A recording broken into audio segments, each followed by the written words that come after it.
se me ocurrió hablar de este tema cuando vi que, no sé, a veces tú ves en la calle que están caminando dos personas, cada uno con su perro, ¿no? Y los perros a los humanos no les ladran, pero ladran a los perros. O sea, el perro ladra a su congénere.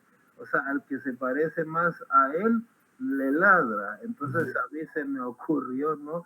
Que muchas veces en la humanidad también sucede eso, ¿no? Que las personas pelean a veces entre hermanos, entre semejantes, entre los que viven en el mismo país, en la misma familia o en la misma ciudad, o los que buscan lo mismo, ¿no? Los que tienen intereses comunes. Tal vez este análisis sea nada más un ángulo válido, pero es solo un ángulo del problema entre los judíos y los musulmanes. No es, digamos, necesariamente la totalidad del problema, ¿no?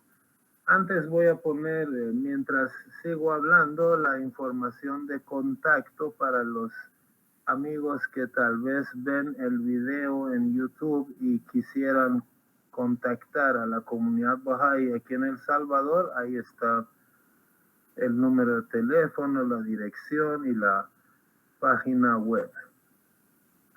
Bueno, regresando al tema,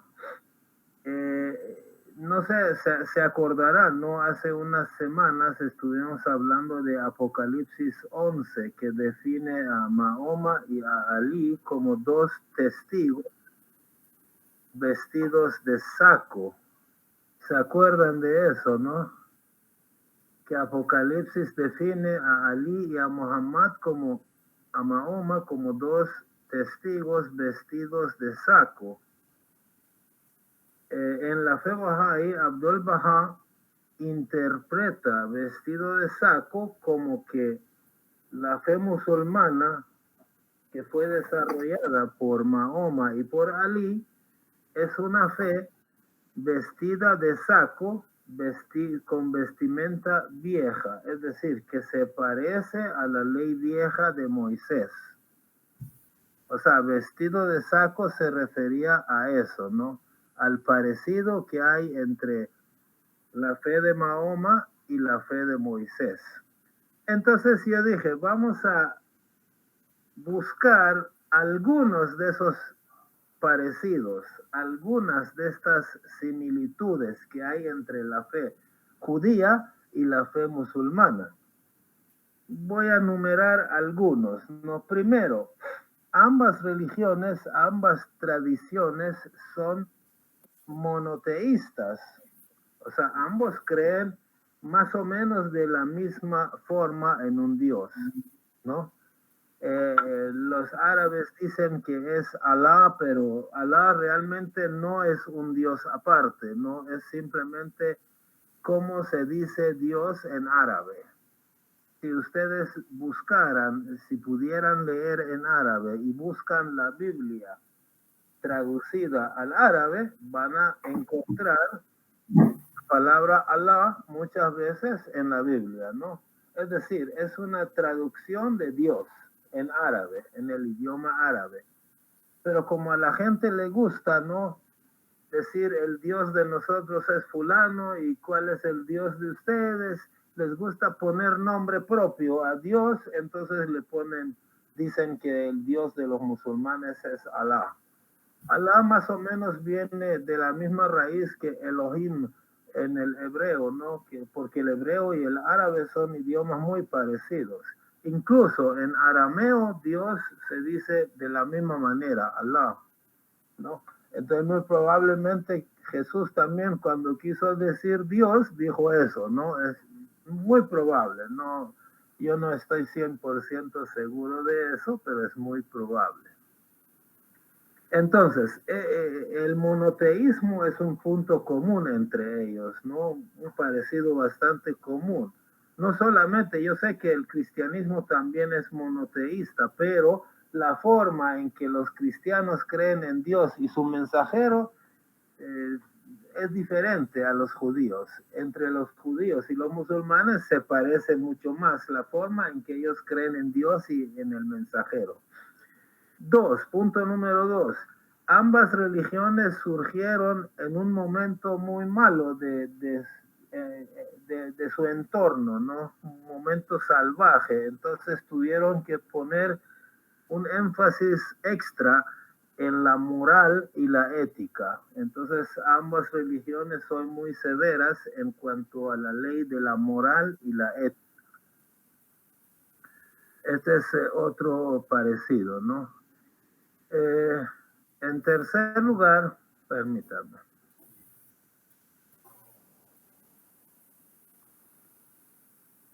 En tercer lugar, ambas religiones tienen leyes dietéticas. En el cristianismo no existe eso, ¿no? En el cristianismo dejó libre Cristo la comida. Ya hemos visto algunos versículos del Nuevo Testamento, ¿no? Ahorita no lo vamos a repetir, pero si ustedes buscan las leyes dietéticas de los musulmanes, se parecen mucho a los judíos. Por ejemplo, Mahoma restringe el cerdo, prohíbe el cerdo, Moisés también, el cerdo, la sangre. Si por ejemplo, si tú encuentras un animal que ya está muerto, está prohibido comer, consumir, o sea, la carroña. Ambas religiones prohíben eso, ¿no? Prohíben ambas religiones algunos reptiles, las aves de rapiña, y ambas religiones tienen rituales para sacrificar el animal. Por ejemplo, un cordero, una res, cualquier animal que usan para consumo, tiene un ritual especial para matarlo, para sacrificarlo, ¿no? En el cristianismo no existe este ritual, pero entre los judíos y los musulmanes comparten eso. 4. El concepto de puro e impuro o inmundo no se utiliza. En el Islam hay cosas, objetos, animales y condiciones de impureza, ¿no? Y en la ley judía también, ¿no? Por ejemplo, una vez estuvimos viendo que la mujer después de dar a luz durante tantos días es inmunda, ¿no? Es decir, de no tocarla, no acercarse a ella. En el Islam también hay condiciones de impureza, ¿no? De objetos impuros, inmundos. 5. La importancia de la familia, la comunidad, ¿no? Ambas religiones dan mucha importancia a la familia y a la vida comunitaria. Eso no quiere decir que las otras religiones no lo hacen, ¿no? Pero en esto se parecen, ¿no? Las leyes judías y las leyes musulmanas.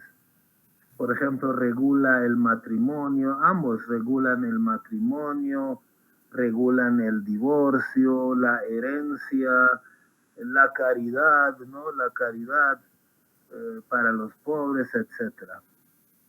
Punto 6. Ambas religiones, eso de la poligamia, ¿no? El Islam en forma explícita permite que el hombre se case con hasta 4 mujeres, ¿no? En el judaísmo no he encontrado una ley que diga que esto se pueda hacer o no se pueda hacer.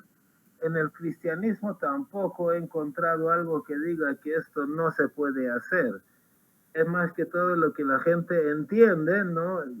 La mayoría entiende que en el cristianismo no debe haber poligamia, ¿no? Pero no hay un versículo que lo diga. Bueno, ese es otro asunto, pero entre los personajes judíos y los personajes musulmanes ha habido poligamia en ambas religiones. Entre los personajes judíos, Esaú, David, Salomón, Abraham, Isaac, Jacob, ¿no? Han tenido por lo menos 2 esposas, algunos de ellos, otro que como el rey que tenía 1000 mujeres, ¿no? Y era judío, ¿no? Es la estrella de los judíos, pero tuvo 1000 mujeres, 700 esposas y 300 concubinas. Mahoma, de parte de los musulmanes, también tuvo más de una esposa. Entonces, en ese aspecto también hay parecido entre ellos.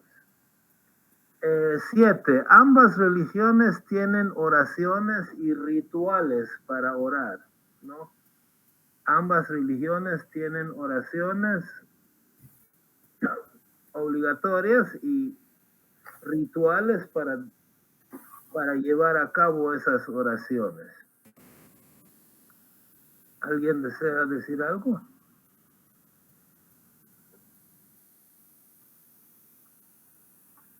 Ok, vamos a seguir. 8. Ayuno. En el cristianismo el concepto del ayuno es un poco ambiguo, pero entre los judíos y los musulmanes sí tienen ayuno regulado, ¿no? Y tienen días especiales de ayuno, periodos especiales de ayuno. Por ejemplo, se me ocurre entre los judíos lo que llaman el Yom Kippur, y entre los musulmanes todo el mes de Ramadán, ¿no? Que es el mes de ayuno. 9. Ambas religiones ponen gran énfasis en la educación, en el estudio y en la búsqueda del conocimiento, porque ambas religiones surgieron en un medio donde predominaba la ignorancia. Entonces ellos, con su énfasis sobre la educación, hicieron que su pueblo creciera en ese aspecto, ¿no? Los judíos eran conocidos. Yo creo que oí por ahí que decían que en una cierta época ellos eran los únicos que podían leer y escribir. O sea, no solo sus sacerdotes, sino que los feligreses comunes y corrientes, ¿no? También podían leer y escribir. Y eso en esas épocas no era muy común. Punto número 10. Justicia social. Es decir, ambas religiones, como nacieron en medios donde había riqueza y pobreza, entonces promovieron eso de la caridad, la limosna y el cuidado de los pobres. 11. La pureza ritual. Esto es interesante, ¿no? En ambas religiones se ha regulado la higiene y ciertos rituales para la preparación de los alimentos. Eso existe en el judaísmo y existe en el Islam de Mahoma. El punto número 12 es interesante, ¿no? Ambas religiones creen en profetas. O sea, profetas desde, qué sé yo, Jacob, Ezequiel, Daniel, hasta los profetas de primer nivel, ¿no? Mayores como Moisés y Mahoma, ¿no? O sea, en ambas religiones no se cree, por ejemplo, los musulmanes no creen que Mahoma sea Dios. Ellos creen que Mahoma es un profeta de Dios. Igual, los judíos no creen que Moisés sea Dios, ¿no? Ellos creen en un Dios que mandó a Moisés como mensajero, como profeta.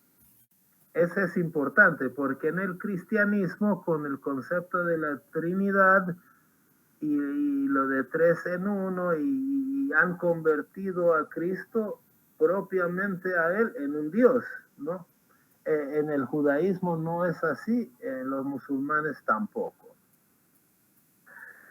Punto número 13, la hospitalidad. Aunque ustedes no lo crean, Mahoma y Moisés, ambos llamaron a la hospitalidad y al trato a los extranjeros, o sea, a tratar bien a los extranjeros. en forma explícita, ¿no? Ya vamos a ver más adelante un versículo de Moisés donde dice que hay que ser bueno con los extranjeros, ¿no? Pero Mahoma también tiene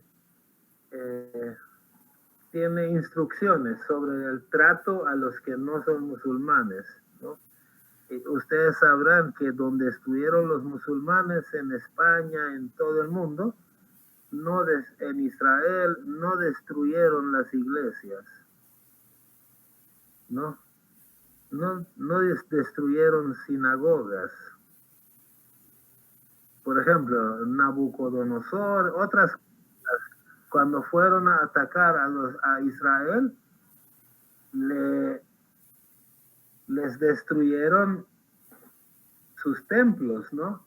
Pero cuando llegaron los musulmanes a Israel, no hicieron eso, no destruyeron el templo, no tocaron el credo de la gente, no, ni en España. Y cuando salieron de ahí, la gente seguía siendo judía, cristiana, etcétera, ¿no?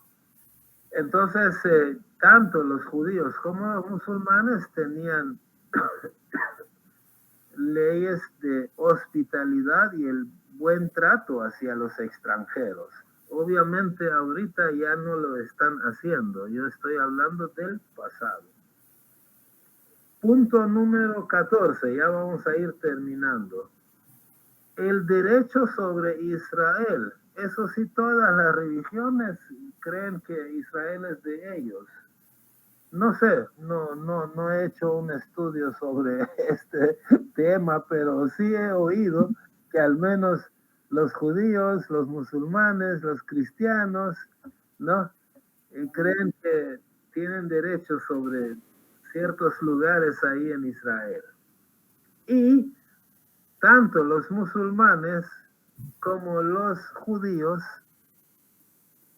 tienen el derecho de autodefensa, lo que los musulmanes llaman yihad, ¿no? Los judíos, no sé cómo será la ley, pero por ejemplo, David mató a Goliat en una guerra santa, ¿no? En un yihad entre los judíos y los filisteos, los no judíos, ¿no? Entonces, en ambas religiones existe ese derecho, ¿no? De autodefensa cuando viene un pueblo, otra cultura, otra gente y te quiere atacar, tienes derecho de la guerra santa. Lo llamen como lo llamen, ¿no? Pero tienen derecho a esa defensa. Este es el punto 14. Y creo que ya el último, punto 15, es interesante. Las dos religiones esperan a un redentor guerrero. Aunque no lo digan, tanto los musulmanes como los judíos esperan a un redentor, a un salvador militar, aunque no lo digan. O sea, con poder militar, que llegue a gobernar, pero que ponga a ellos por encima del resto de la humanidad. El judío está esperando un redentor que venga a decir: señores judíos, rabinos, ustedes son los reyes del mundo. Yo les ayudo a gobernar el mundo. Los musulmanes igualito están esperando a un redentor que venga a gobernar el mundo. Entonces, en cierta forma, pudiéramos decir que los judíos esperan a un comandante, no a un poderoso redentor militar para liberarlos. Es que los judíos también han tenido una historia tremenda, ¿no? Que éxodos, destrucciones, conquistas, sometimientos. Entonces es muy, digamos, entendible que ellos esperen a un comandante que venga y los saque de la opresión, ¿no?, a la que han estado sometidos durante siglos y los ponga en la cima del poder político militar. Yo no sé si estoy siendo muy severo con ellos, ¿no? Pero parece así, ¿no? Al menos, no sé si será que todos ellos creen en algo así, pero sí, yo estoy seguro que muchos de ellos así creen. O sea, para dominar a las demás naciones y culturas y someterlas al dominio de los judíos. Eso están esperando. El hecho de que los judíos fueron sometidos muchas veces en la historia, ¿no?, refuerza esa teoría, ese deseo de que alguien venga y los salve, ¿no?, de tanta calamidad. No es que Moisés haya dicho algo así, o que los profetas hayan dicho algo así. Es lo que algunos judíos se imaginan, más que todo los guías, los rabinos, los jefes religiosos. Una prueba es esta, ¿no? Una vez, cuando Abdul Bahá estaba en Israel, una vez Abdul Bahá estaba en Tiberíades. Tiberíades es un pueblo que está por el mar de Galilea, al lado occidental del mar de Galilea. O sea, que está bien cerca de donde vivía Abdul Bahá, allá en Haifa o en Akka. No sé en realidad en qué año fue que Abdul Bahá vio esto que les voy a contar. Él estaba, digamos, fuera de una sinagoga, ¿no?, donde un rabino estaba dando su sermón. Y más o menos el rabino dijo lo siguiente. Dijo: judíos, ustedes son el pueblo elegido de Dios. Así les dijo. Así entienden los judíos, ¿no? Las demás religiones son del demonio. Así les dijo ese rabino, ¿no? No es que la Biblia dice algo así, no. El rabino estaba diciendo eso. Señores judíos, ustedes son el pueblo de Dios. Los demás pueblos son del diablo. Ustedes son descendientes de Abraham. Son bendecidos por Dios. Dios les envió a Moisés, a Jacob, a José y a muchos otros grandes profetas. Como quien dice, a otros no les mandó, ¿no?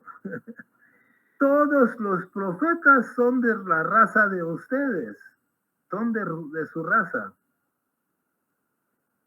Por ustedes Dios doblegó a Faraón, decía el rabino.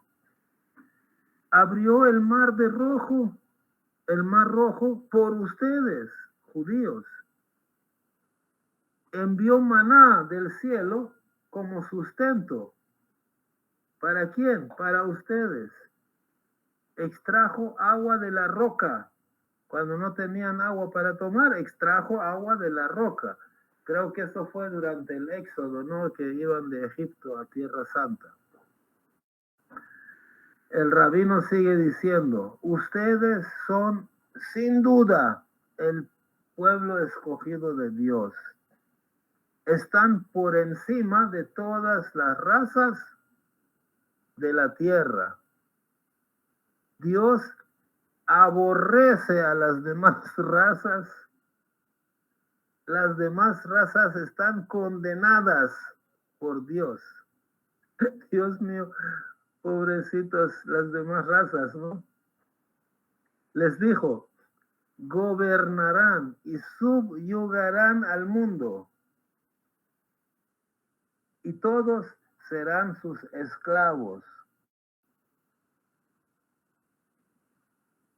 No se profanen juntándose con los no judíos, o sea, no se asocien con los no judíos. No hagan amistad con ellos.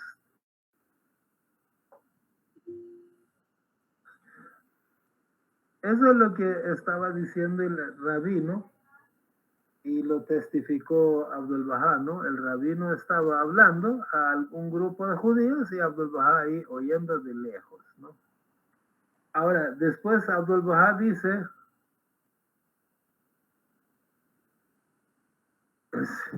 mientras que Moisés dijo, este versículo del Levítico 19, ¿no? Donde dice, como a un natural de vosotros,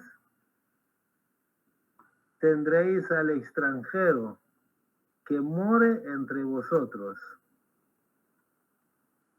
y lo amarás a ti mismo, y lo amarás como a ti mismo, porque extranjero fuisteis en la tierra de Egipto. O sea, Moisés les está diciendo, si un extranjero viene aquí a vivir entre ustedes, ámenlo como a ustedes mismos, trátenlo como a ustedes mismos. Porque ustedes también mucho tiempo fueron extranjeros en Egipto, fueron foráneos, ¿no? Y ahí estuvieron, ¿no? Y ahora el rabino está diciendo, no se vayan, no se profanen, no se asocien con nadie que no sea judío. Entonces, ahora, lo interesante es que el redentor judío, al que están esperando que venga a aniquilar a las demás razas, las religiones y culturas y dar la soberanía a los judíos, ya vino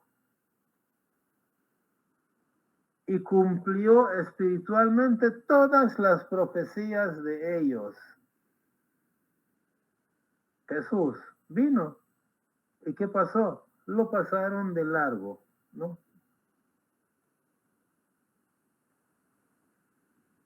Ni lo notaron, ni caso le hicieron. Y no solo Cristo, vinieron otros 3 redentores, porque todos son redentores, no es que el redentor es uno solo. De aquí a la eternidad van a venir infinidad de redentores, salvadores, retornos de Moisés, de Mahoma, de Cristo. Eso ya lo hemos dicho en muchas reuniones, ¿no? Que no hay distinción entre ellos. Si Cristo es redentor, el Bab es redentor, Bahá'u'lláh es redentor, Moisés es redentor, Mahoma también. Entonces, vino el primer redentor, firmaron su sentencia de muerte, lo pasaron de largo. Vinieron otros 3 redentores, Mahoma, el Bab y Bahá'u'lláh. ¿Qué hicieron? Pasaron de largo. Interpretaron mal los escritos sagrados judíos, ¿no? Ahorita estamos hablando de los judíos, pero todos interpretan mal sus escritos sagrados, con su permiso, ¿no? Esperan a un redentor con un poder militar que los venga a salvar y los venga a poner por encima de toda la creación. Eso es, digamos, no es que desde el punto de vista de los escritos judíos, cómo es el Redentor, no. Hoy no hemos, porque no nos interesa este punto para el efecto de esta reunión. Ahorita estamos viendo por qué no la fe judía está en pleito con la fe musulmana, no lo está, sino los judíos por qué están en pleito con los musulmanes y viceversa. No, la fe judía no tiene ningún problema con el cristianismo, con el islam, no. Son los judíos contra los musulmanes. Por eso aquí estamos expresando qué esperan los judíos, no qué dicen los escritos judíos, no, sino cómo lo han interpretado ellos, cómo lo han entendido ellos, así como les acabo de decir, más o menos, ¿no? Tampoco podemos decir con certeza de que todos ellos piensan así, pero sí hay gente que así piensa, ¿no? Entonces, ¿hay algún comentario?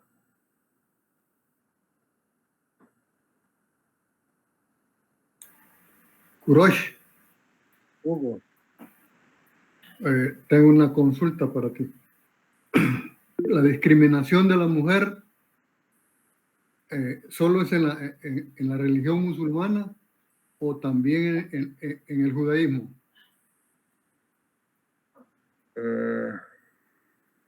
Buena pregunta, buena pregunta.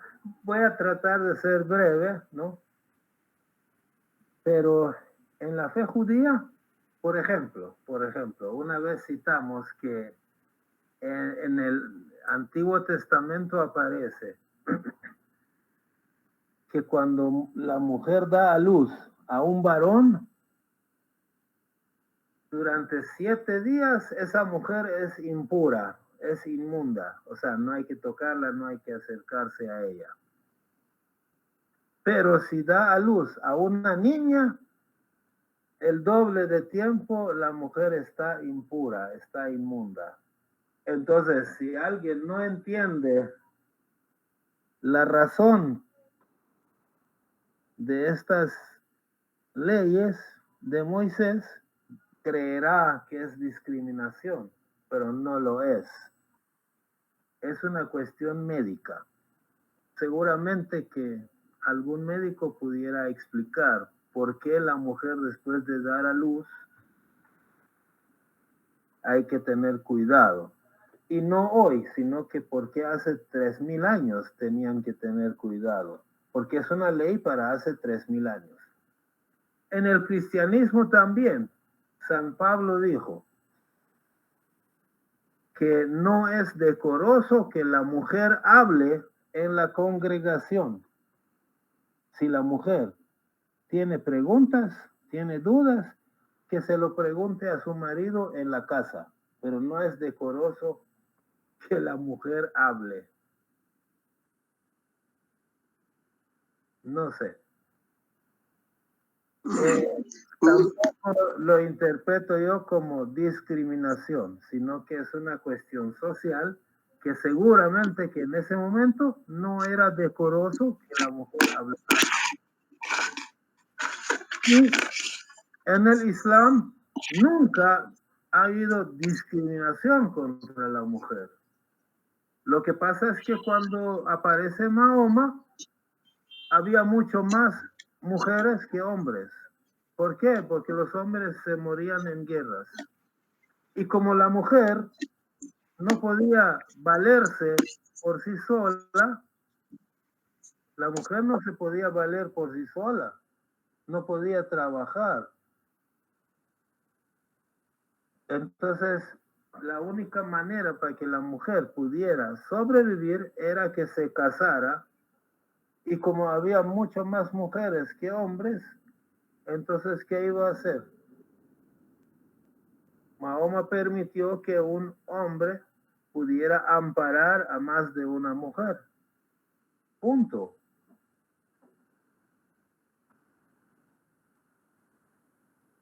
No quiere decir que la mujer ha sido discriminada. O por ejemplo, el hecho de que la mujer usara el hijab, o sea, el velo, Mahoma dijo muy claramente, Mahoma, o sea, Dios le dice a Mahoma, Mahoma, dile a las mujeres que se cubran para su protección.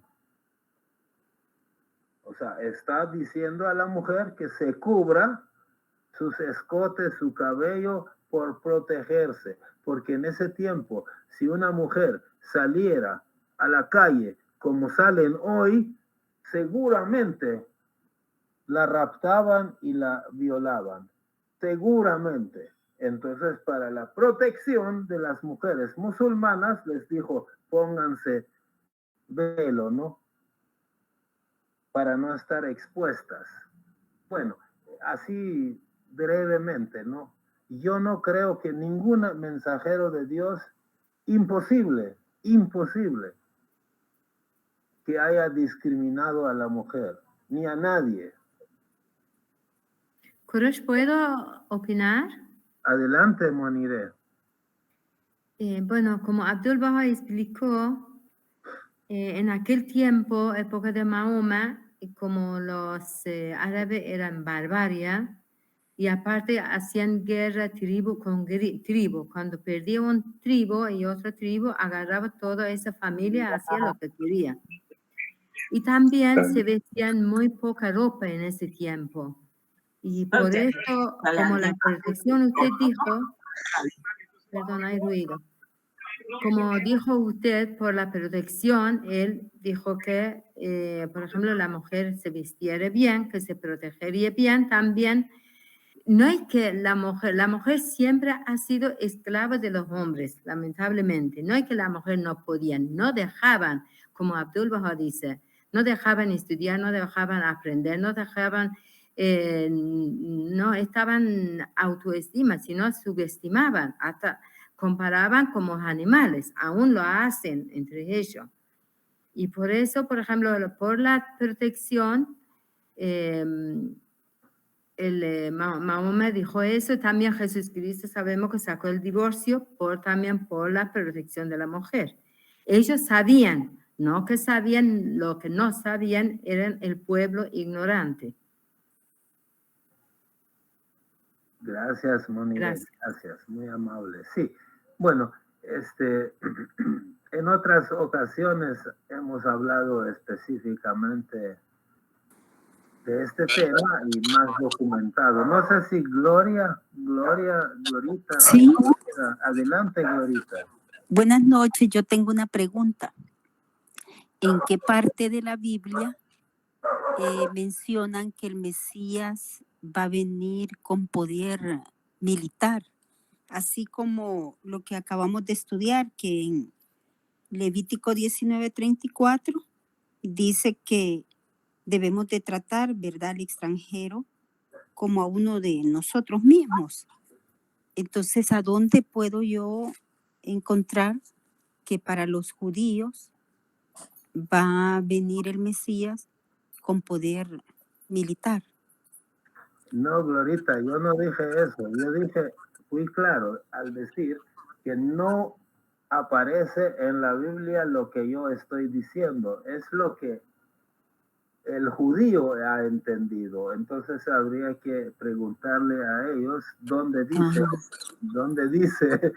Obviamente que no lo dice, ni los escritos judíos ni los escritos musulmanes dicen lo que hoy están haciendo los judíos y los musulmanes, no lo dicen. Entonces habría que preguntarles a ellos dónde dice. Ellos están esperando a un redentor que los ponga a ellos por encima de los demás pueblos del mundo.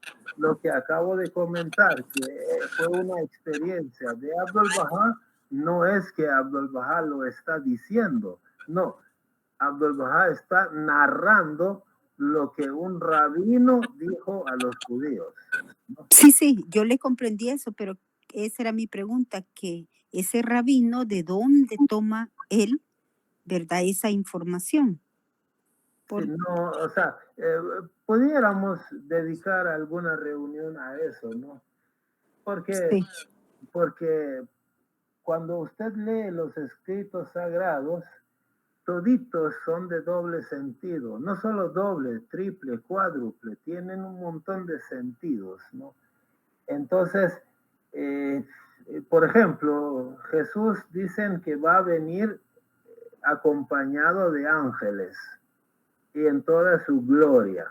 Entonces, un cristiano puede estar esperando a un Señor que baje de las nubes en carrozas, acompañado de un montón de ángeles, trompetas, de tal manera que a nadie se le vaya a ocurrir negar que ese es el Señor. Pero en otra parte dice que va a venir como ladrón en la noche. Entonces, ¿cómo va a venir? ¿Va a venir con trompeta, con bulla, con escándalo, o va a venir como ladrón en la noche? Son cosas que la gente interpreta mal. Por eso es que la gente está esperando que la venida de Jesús sea tan obvio que nadie se atreva a negarlo. Pues los musulmanes también piensan algo así, los judíos también piensan algo así. Ahora, ¿cómo es que han llegado a entender eso? Pues haciendo mala interpretación, ¿no? Tal vez en otro momento pudiéramos estudiar eso, ¿no? Buen tema sería de leer las promesas del Antiguo Testamento y ver qué es lo que da a entender que va a venir un guerrero, ¿no? Y leer los escritos cristianos y ver cuál es el que da a entender que va a venir pues, un Señor con toda su gloria imposible de negar, ¿no? Sí, Pues, sí. vamos a continuar con el tema del Redentor. Ahora vamos a pasar, ojo, repito, este no es el Redentor que prometió Mahoma. No, es al que están esperando los musulmanes. ¿No? Entonces, ¿a quién esperan los musulmanes? Igualito que los judíos. O sea, no es que se llame igual que el de los judíos, no en cuanto al nombre, sino en cuanto a sus características. O sea, ellos esperan a uno que venga a gobernar. Pero gobernar, Cristo gobernó, sí, para mí gobernó, pero para los judíos no. Ellos estaban esperando uno que venga a gobernar a la brava, no con pistola, con rifles, con soldados. Ese es el problema. Para mí, Mahoma gobernó, Bahá'u'lláh está gobernando, pero ellos no se refieren, los judíos no lo han entendido de esta manera. Entonces los musulmanes esperan a un prometido Qaem, así lo llaman, que va a venir a dominar el mundo, a gobernar. Así lo manejan ellos. Y dicen los musulmanes que van a retornar, o sea, en el cristianismo están esperando el retorno de Cristo. No, hombre, los musulmanes están esperando que toditos los profetas, desde Adán hasta Mahoma, que es el sello de los profetas, ellos están esperando que todos ellos regresen, retornen. O sea que según ellos va a venir Moisés, Jesús, Abraham, Jacob, José, toditos van a venir. ¿Pero para qué? Para ayudar al prometido Qaem a gobernar, a dominar el mundo. Este esquema que están viendo son las 14 personas del Islam chiita, que los llaman los 14 infalibles. O sea, son 14 personajes en el sagrado, en el Islam.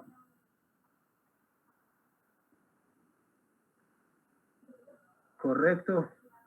Ellos así lo llaman, los 14 infalibles.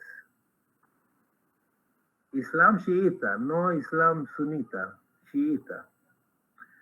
¿Quiénes son esos 14 infalibles? Pues está Mahoma, que es el personaje principal, ¿no? Es el mensajero, es el que representa a Dios en la fe musulmana. Es como Moisés para los judíos, como Jesús para los cristianos, no Mahoma. De ahí aparece la figura de Fátima, que es la hija de Mahoma, la figura santa y sagrada de Fátima, y es la única hija de Mahoma que le dio descendencia. O sea que si alguien es descendiente de Mahoma, por fuerza es descendiente de Fátima. Después, del 3 al 14 son los 12 imanes, 12 líderes, 12 guardianes. El primero, Ali, Hassan, Hossein, y así sucesivamente. Pero poniendo énfasis en Hossein y de último en Imam Mehdi, que cuyo retorno es el que llaman el Qaem, el prometido. Entonces, este Qaem es el que va a venir a gobernar. Y después de Qaem va a venir Imam Hossein, que aparece más arriba, a seguir el gobierno de Qaem. Pero para nosotros ese Qaem fue el Bab, ya vino y gobernó los corazones. Por lo menos 400 sacerdotes se sometieron al Bab y muchos de ellos dieron sus vidas por él. Después terminó el Bab, vino Baha'u'llah a seguir el gobierno. Gobierna mi corazón, ¿no? 20,000 personas han dado sus vidas por estos mensajeros de Dios, el Bab y Baha'u'llah. Más de 20,000.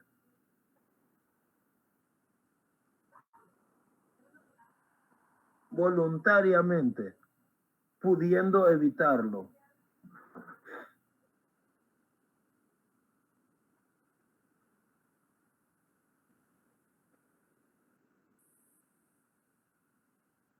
Entonces, entre los retornos musulmanes, que todos ellos manejan, los chiitas, dicen que van a retornar todos los profetas y los imanes del pasado. Toditos van a regresar. Pero los principales son el Qaem, que para nosotros es el Bab, y el retorno de Imam Hossein, que para nosotros es Baha'u'llah.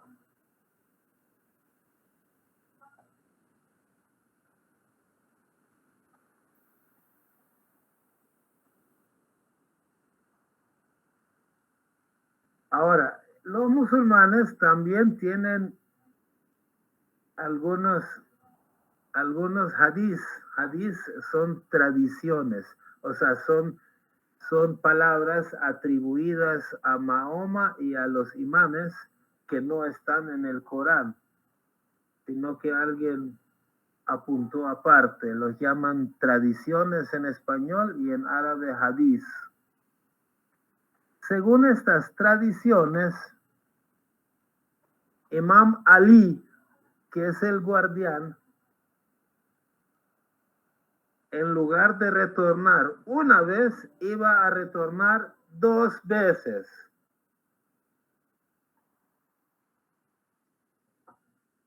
Y no iba a retornar en el mismo orden en el que apareció la primera vez.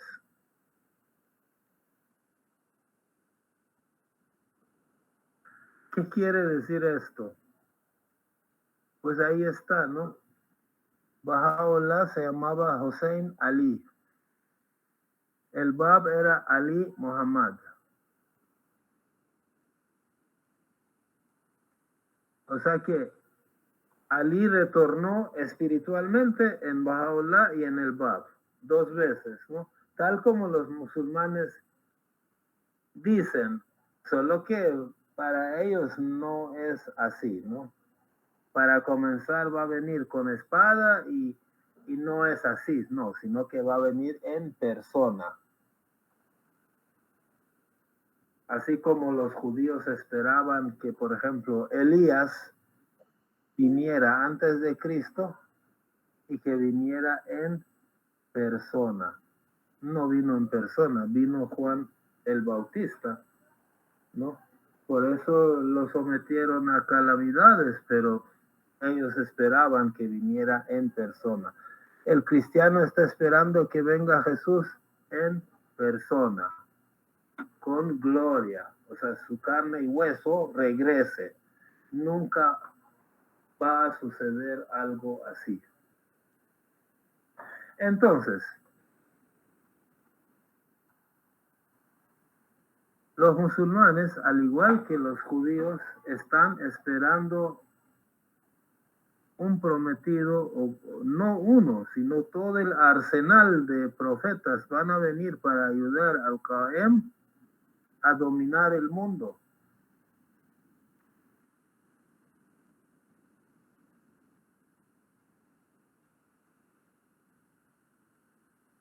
Y poner a esos sacerdotes barbudos por encima de los demás pueblos del mundo.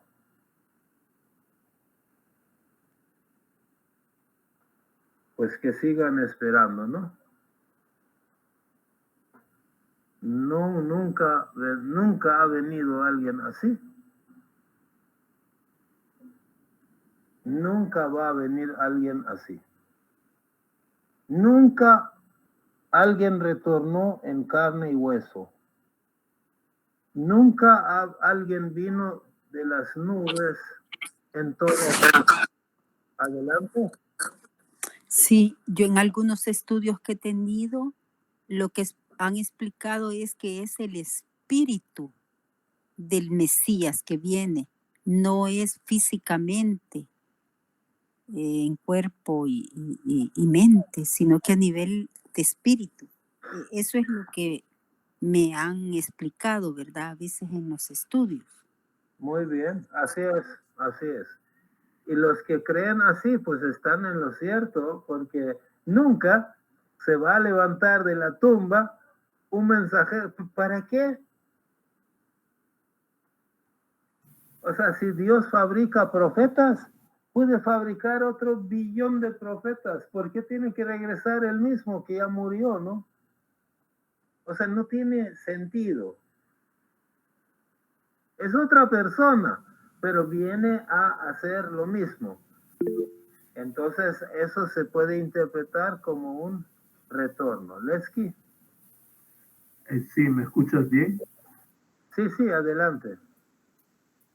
Es interesante siempre el tema del retorno y la resurrección, porque las personas de la religión tradicional, ¿no? O sea, en el caso del cristianismo, piensan pues que es un retorno físico, que los eventos, por ejemplo, del Apocalipsis, ¿no? Son cosas que van a suceder y todo ojo le verá, incluso dice la Biblia también, ¿no? Pero ya en la misma Biblia encontramos las señales que después, bueno, los bajáis hemos entendido dentro de los escritos de la fe respecto al retorno, respecto a la resurrección, ¿no? Justamente cuando viene Cristo, quien anuncia su venida, el precursor, es Juan Bautista. Entonces los judíos de aquel tiempo, pues no tenían la certeza de quién era Juan Bautista, ¿no? Incluso algunos saduceos, creo, le preguntan a Cristo que antes de que viniera él, porque él se proclama como Mesías, tenía que venir, pues, ¿cómo se llama? Tenía que venir un profeta, ¿no? Y dicen, no ha venido. Entonces Jesús le dice, pero ya vino, pero que le pregunten a Juan Bautista. Tenía que venir el profeta Elías, ¿no? Y cuando van ellos donde Juan Bautista le dicen, ¿eres tú Elías? Y él dice, no. ¿Eres tú el Mesías? No. ¿Eres tú el profeta? Y esa parte también es interesante de ver en los evangelios, ¿no? Porque está en la Biblia. ¿Por qué le preguntan de 3 personas a Juan Bautista? Sin embargo, Cristo a los apóstoles le da a entender que ese Elías que había de venir, ese Elías es Juan Bautista. O sea, ya desde la Biblia podemos ir conociendo que realmente el retorno no es físico, ¿no? Y Jesús lo remarca de varias formas en la Biblia cuando habla de su venida. Responde a preguntas directas de los apóstoles y dice, pues me voy y ya no me veréis más, ¿no? También dice, muchas cosas tengo que decir, pero ahora no las pueden entender. Más cuando venga el Espíritu de verdad, los guiará a toda verdad. Entonces, ahí tenemos un poco, podemos ver eso de la resurrección, ¿no? Y de la venida de los mensajeros. Gracias, Cruz. Gracias, Lesky. Sí, eso de por qué le preguntaron sobre Elías, sobre Mesías y sobre el profeta, ya lo vimos aquí en otra reunión. Es muy interesante, ahí está en YouTube, por si alguien lo quiere ver. Es realmente interesante, esa reunión fue interesante y muy concurrida. Y mucha gente ha visto el video de YouTube. Cuando digo mucha gente, para mí son 80 personas, no millones como, como cuando publican tonterías en YouTube y tiene 15 millones de visualizaciones. Para mí, un buen número son 80. Bueno, vamos a ver. Entonces, en resumen, gracias a los que han opinado, porque eso enriquece, ¿no? Y hace que no sea monótono, no hable una sola persona.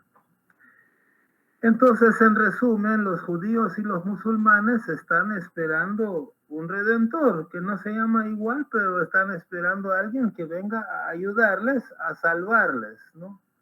Es por eso que, por ejemplo, si tú crees que Dios está contigo, te lanzas un misil y tú crees que Dios va a ayudar a que eso vaya a dar en el blanco, ¿no? O te subes a un avión y chocas contra un edificio y tú crees que vas a ir al paraíso por haber hecho eso. Matas un montón de gente y crees que Dios está contigo, ¿no? O sea, yo no es que yo crea que la Biblia o la Torah dice eso, no, sino lo que la gente a veces, algunos entienden de la palabra de Dios y lo entienden mal.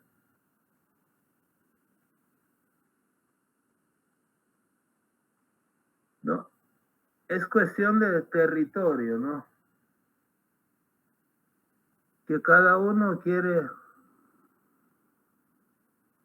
dominar, pero como son dos pueblos, ellos no se consideran iguales, cada uno se considera mejor que el otro, pero para mí, viendo todo lo que hemos visto hoy, son muy parecidos, son muy similares,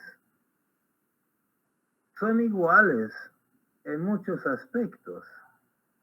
¿Y qué pasa con el imán? Los polos iguales no se atraen, se repelen. Y ese es el problema, ¿no? O sea, es lógico que dos entidades que buscan el mismo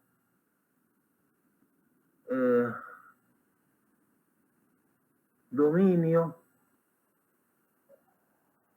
sientan rivalidad. y quieran eliminar al otro, ¿no?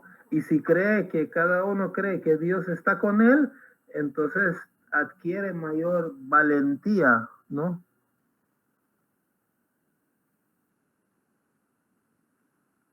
Cree que Dios está con él. Aunque pues sí, Dios, podemos decir, en lo bueno está con todos, ¿no? Pero cuando vas a matar no está contigo, obviamente que no está contigo. Jamás el pueblo de Dios ha agredido de su iniciativa a otro pueblo. Escenarios como Guerra Santa o como David mató a Goliat son meramente defensivos. Un pueblo enemigo llegó a agredir y se defendieron. Aunque esto después se eliminó, ¿no? Hoy ya no existe. Hoy Baha'u'lláh ya eliminó la Guerra Santa y el hecho de defenderse con armas y todo eso lo prohibió. Entonces, lo que ellos no saben, lo que los judíos y los musulmanes no saben, es que el redentor judío es el mismo redentor musulmán.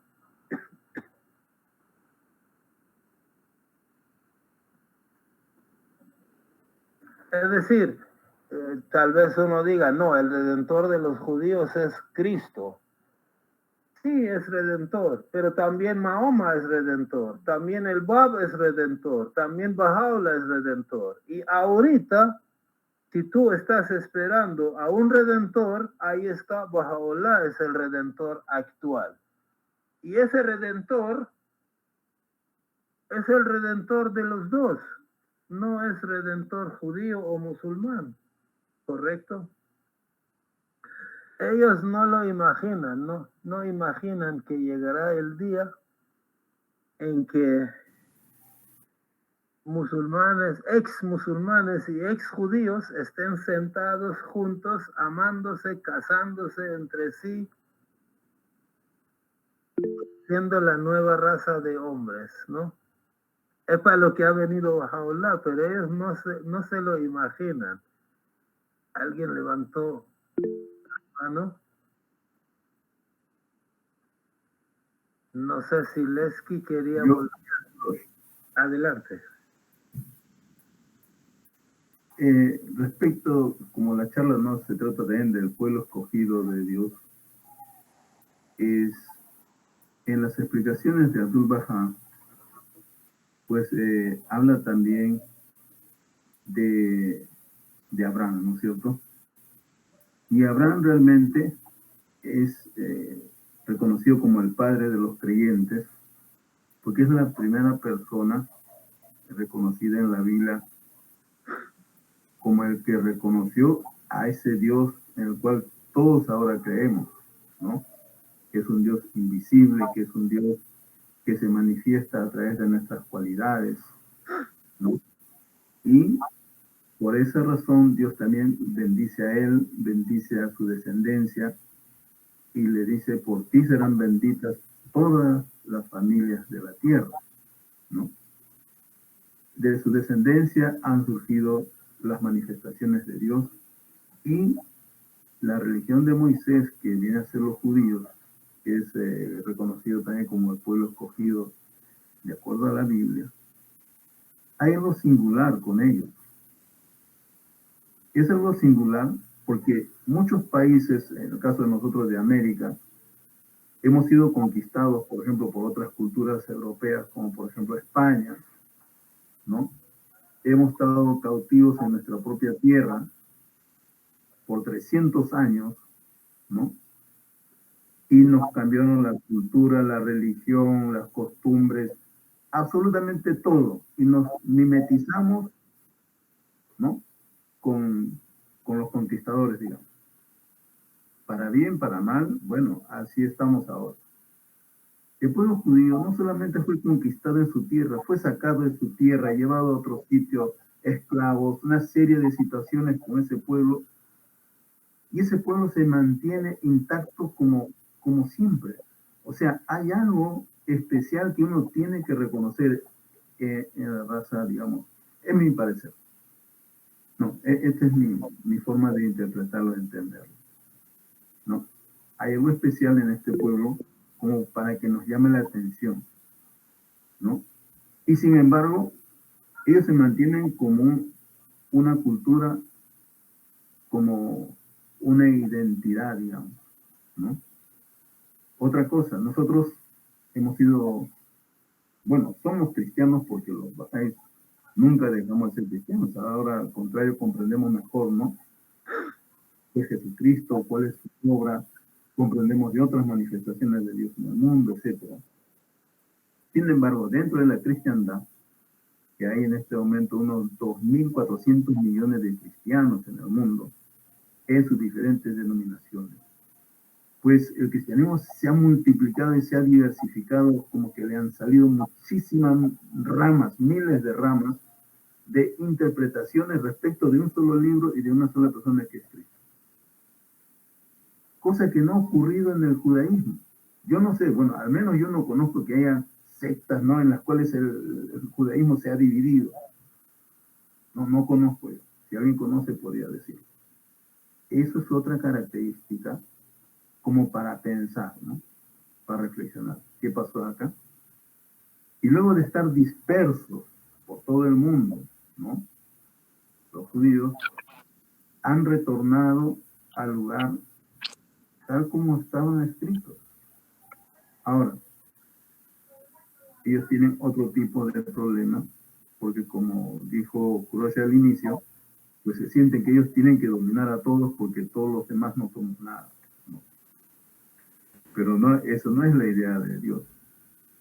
Y gracias a Baha'u'lláh hemos entendido que existe un solo Dios y que las religiones simplemente son como diferentes flores en un jardín, ¿no? Que uno aparece en un lugar, en otro lugar, con otra persona, en otra lengua, con otro libro sagrado, pero cada libro sagrado tenía un propósito, una razón de ser, ¿no? Y las dos grandes religiones, digamos, provienen de Abraham, de su descendencia de Abraham, como es el cristianismo, como es el islam, ¿no? Porque el islam se origina en el hijo de Abraham, Ismael, ¿no? Y en antes pusiste una imagen donde están los imanes, ¿no es cierto?, que son descendientes de Muhammad, ¿no? Y justamente dentro de las promesas que le hace Dios a Abraham, le dice, y de él no me olvidaré, refiriéndose a Ismael.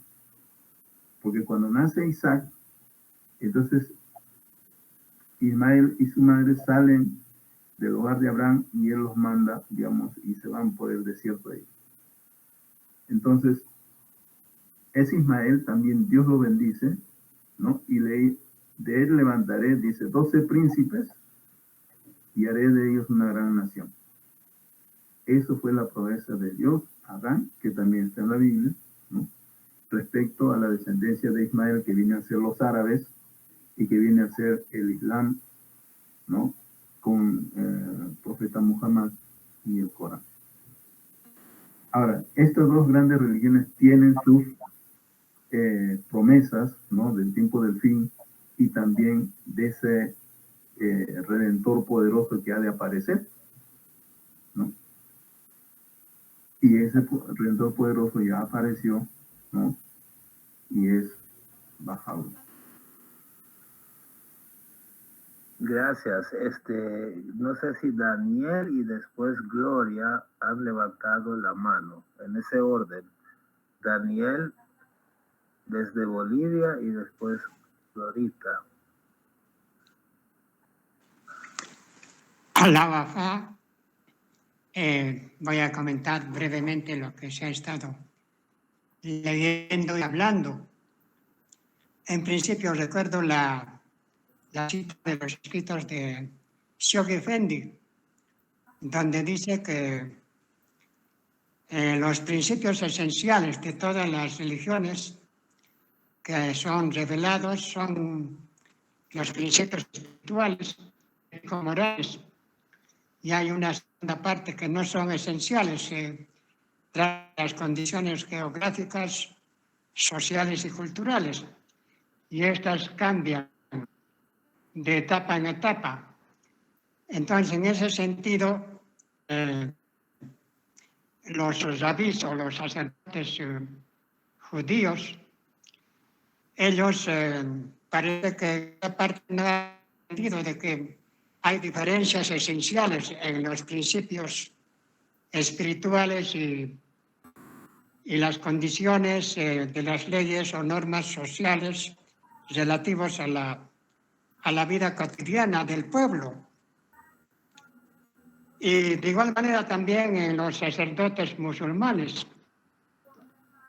Hay una diferencia bastante grande en lo que dice esa cita de Sifendi, en esa parte de que hay principios eternos y hay también leyes o normas relacionadas a la vida contingente, a la vida social, que está enteramente en este mundo y que es cambiante. En ese sentido, entonces, quería referirme a que muchos de los que asumen la jefatura en las religiones históricamente conocidas como el judaísmo, el cristianismo, el islam. En el caso, por ejemplo, del cristianismo, una vez que el Imperio Romano está en una gran amenaza de su decadencia, aparece Constantino como un líder político y también militar, y convierte al Estado romano en esa época al cristianismo.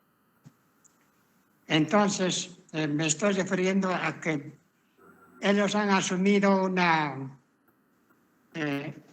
jefatura espiritual, pero también político y militar. De igual manera también en el Islam, cuando muere Mahoma, entonces aparece algo y otro que se disputan la jefatura. Entonces ahí aparecen los problemas. Entonces, hay una instrumentalización de parte de los para guiar al pueblo, pero no le dicen la verdad. Ya tenemos ese problema actualmente. Actualmente el presidente Netanyahu, por ejemplo, de Israel, también instrumentaliza y hace alusión o referencia a la religión judía para decir que Dios está con ellos en su tierra.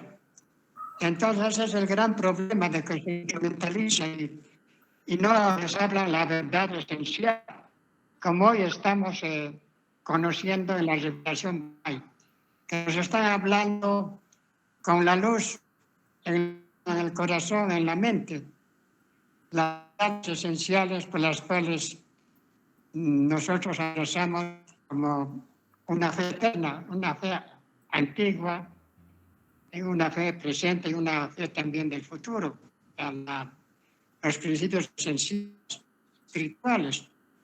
Pero también sabemos que hay leyes relacionadas a la vida social en comunidad, en ese proceso de construcción de una civilización. Y eso se complementan. Pero en las otras religiones, como estaba diciendo en los discursos de Abdul Bahá, en el libro Sabiduría de Abdul Bahá, algunos rabinos en Estados Unidos en sus discursos diciendo que no se metan con los extranjeros, porque se van a contaminar. Y eso todavía existe en muchos países, esos discursos totalmente discriminantes y marginantes. Y eso es debido a que, a pesar de que estudian día y noche los libros sagrados, pero no entienden que hay esa diferencia básica y esencial de que hay principios externos, hay también prácticas sociales relativos a la vida. Eso lo quería comentar. Muchas gracias. Alaba. Gracias, gracias, Daniel. No sé si Gloria siempre quiere hablar o es de la vez Sí, pasada. solamente pues decir de que, como decía el señor Daniel, existen diferentes líneas de los judíos, ¿verdad? Están los ortodoxos, los askenazis, los tradicionalistas, los mesiánicos. Y en los mesiánicos sí, ellos creen de que va a venir el Mesías, pero cuando la humanidad sea transformada a imagen y semejanza del Creador. O sea, que nosotros, cada uno de nosotros, reflejemos a Dios en nuestro accionar, en nuestro pensar, en nuestro servicio, en nuestro amor. Sí, gracias. Sí, yo iba a decir también que sí hay sectas judías, pero hay una gran diferencia. Hay casi 1000 veces más cristianos que judíos en el mundo, ¿no? Hay como 2400 millones de cristianos y es más rentable, ¿no? Crear sectas en el cristianismo. Los judíos no pasan de 30 millones a nivel mundial, entonces no son tantos como para tener tantas sectas, pero sí tienen. Bueno, solo para terminar, quería algo muy interesante, muy interesante. Entonces, como estábamos hablando de que el Redentor es el mismo Redentor y no va a venir a hacer nada de lo que ellos piensan, sino que va a venir a unir espiritualmente a todos los pueblos del mundo, y así como Bahá'u'lláh no lo está haciendo. Y por ejemplo, ¿se acuerdan de la profecía de Isaías que decía que el lobo y el cordero y todos ellos van a asociarse y van a comer juntos y van a dormir juntos? Entonces, todo eso se va a dar. Dentro de la fe Bahá'í hay muchas muestras de judíos, musulmanes, zoroastrianos, cristianos, ateos, que se han hecho seguidores de Bahá'u'lláh y ahorita ni siquiera se andan preguntando de qué religión eran tus antepasados. No les importa. Simplemente conviven, se casan y son felices. Yo nada más quería mostrarle para esta noche una muestra. No sé si conocen a esta hermosa señorita, Simin Saberi. Es una de las 10 mujeres que hace 41 años en Shiraz fueron martirizadas. ¿Se acuerdan de Moná? Ella fue una compañera también que junto con Moná ese mismo día fue martirizada. Y esta hermosura, Simin, fue mi vecina. Yo la conocí. Es más, ellos alquilaban una casa que era mía. Era de mi papá. Ahí vivían con su papá, su mamá, sus primos, su hermano, que era muy amigo mío, y fue martirizada. Pero, ¿cuál es la peculiaridad de esta preciosa niña, a la que yo quiero mucho y estoy muy orgulloso de ella por todo lo que hizo? No vamos a contar su historia, solo un detalle acerca de Simin. Aquí en esta otra foto está con su papá, el señor ya de bastante mayor edad, está a la izquierda, después una sobrina, después viene la mamá, y después la hermana mayor que ella, y después de último a la derecha está Simin, la mártir. La peculiaridad es que ese señor, ese viejito, el papá de Simin, se llamaba Hossein, y él fue un musulmán. Él fue musulmán, que investigó la fe y se hizo Bahá'í. La mamá, que es la tercera persona en la foto, se llamaba Taubus, era hija de unos padres judíos, de una pareja judía. No descendientes de judíos, sino judíos. O sea, don Hossein, el papá de Simin, era musulmán y él mismo investigó la fe Bahá'í y se hizo Bahá'í. La mamá Taubus era hija de una pareja que ellos mismos eran judíos.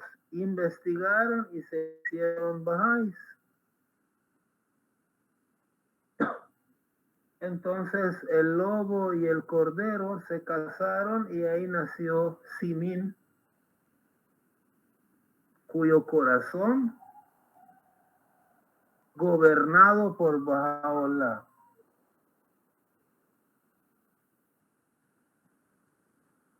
dio su vida el 18 de junio de 1983, junto con otras 9 mujeres bahá'ís, la mayoría jóvenes. Ya hemos narrado la historia de Moná, ¿no? Ese día, ahí estaba Simin. Vieran, era una niña tan buena, tan llena de vida, de deseos humanitarios. Ella fue cruce de musulmán y judío, ¿no?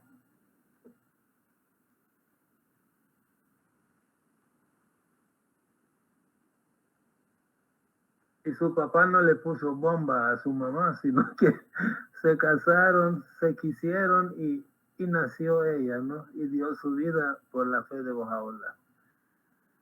Bueno, espero que les haya agradado, ¿no? Gracias por participar. Estamos aquí a la orden.